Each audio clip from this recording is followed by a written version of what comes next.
tastier than I remember. Virgil, will you help me? He's hurt. Sure. Anything for you, babe. What are you doing, Virgil? He's following his heart. Was there anything going on between Virgil and Gabrielle?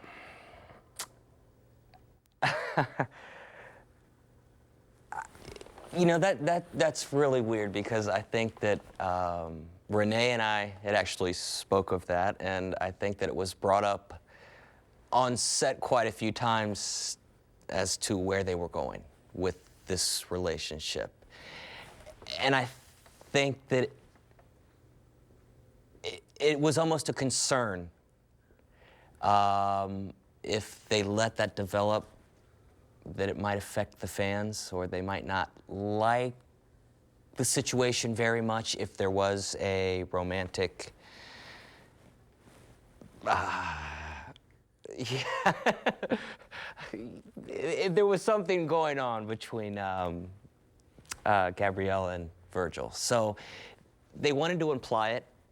They wanted to tease the audience a little bit, but at the same time, I don't think that they were going to actually let the two of them come together. I think it was more Virgil than it was Gabrielle. What are you doing here? Just having an old chat with Eli about why he chose my father's murder as his messenger. Really? What'd he say? He said prayer won't help you now. Do I like playing Virgil as a bad boy? Of course. Playing bad is always fun. And taking somebody that's supposed to be sweet, innocent, I guess sort of naive, a character, and being able to explore other options with that character, it's interesting. You get to go to different places. It's just your mindset going in. It's a different attitude that you try to bring to the role. Yeah, you just get to explore a little more. It's a lot of fun. You should listen to your mother, Eve. She knows what she's doing. I wouldn't be so sure, Gabrielle. Not anymore. Eve, sweetheart, if you can't stand the heat, then maybe you should get the hell out of my kitchen. Or stay and put out the fire. No one likes a party pooper. Both in Heart of Darkness and The Haunting of Amphipolis, when I just, as Rob said, I'm just keening, I'm just praying, I'm specifically exorcising this demon kind of thing, that at that point, I mean, I say this line again and again and again, you know, it was crazy, it was so much, but it works for the theme that I'm just so desperately trying to do this good thing. You know, as an actor, it was hilarious because I just show up and do the same thing every day, which never happens. So it was funny. But Heart of Darkness was such an interesting episode. It was the one episode where I just thought, Eve is annoying. I mean, she drove me batty in that episode. And I have to tell you, it's one of my favorite moments from the entire series, where Renee comes up behind me, or Gabrielle comes up behind me and grabs the statue and hits me on the head with it.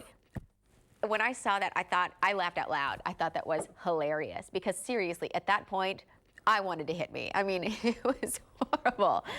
And again, it made sense because I was the only one, you know, not losing my mind, not being swayed to the dark side. I'm the only one who's really aware at that point. And so desperately trying to fix everything and keep it together.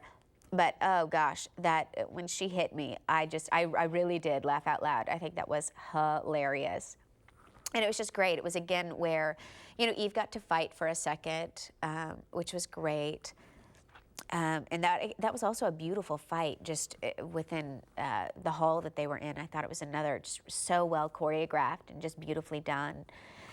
And, you know, it's always interesting to see characters get to change a little bit. And, you know, both Lucy and Renee got to do some really interesting things, which I thought were fantastic in both of those episodes, in both The Haunting of Amphipolis and Heart of Darkness.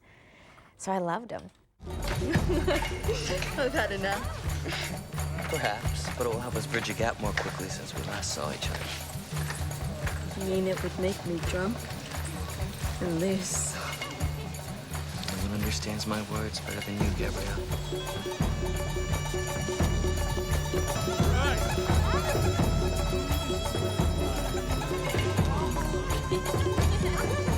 Your friends seem to be enjoying themselves. Almost as much as you seem to enjoy watching me. I'm an angel, Xena. That's what I do. The filming of the makeout scene between Virgil and Gabrielle, how was that? It was fantastic. There was nothing bad about that at all. She's wonderful, actually. She made me feel very comfortable. She's gorgeous, so everybody would automatically think, oh, wow, how hard could it be? But you've got somebody that you're working with on a professional level, that you respect, but, you know, also sit there and go, wow, she's amazingly gorgeous. What, you know, this is going to be very awkward.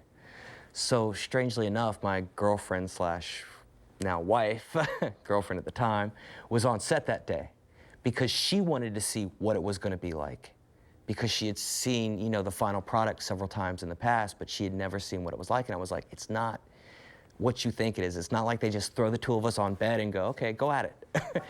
Because it's lighting, it's technical, you know, it can't block her light, she can't block my light, you know, can't cover her face. So it's not just this, you know, free-for-all. It's almost blocked like anything else would be, like a fight, you know, the coordinating a fight scene or something along those lines. So it's always awkward, but you try to look at it as a professional thing, you know, make jokes afterwards to any sort of tension that's built up or awkwardness to try to just alleviate that.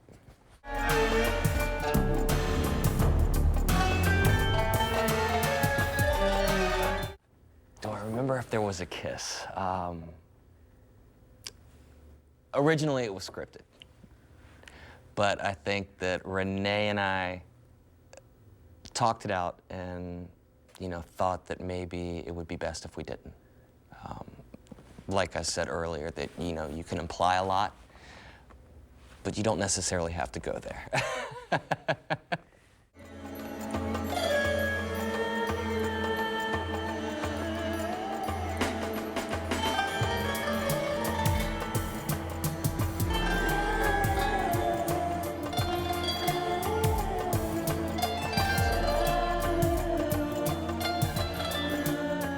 Was I on set when the dance between Xena and Gabrielle was filmed?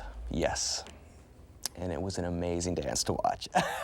I think everybody wanted to be on set that day. It was sexual. I mean, it was beautiful, though. Both. I think everybody was just kind of amazed at it. It was like, wow. They're doing what?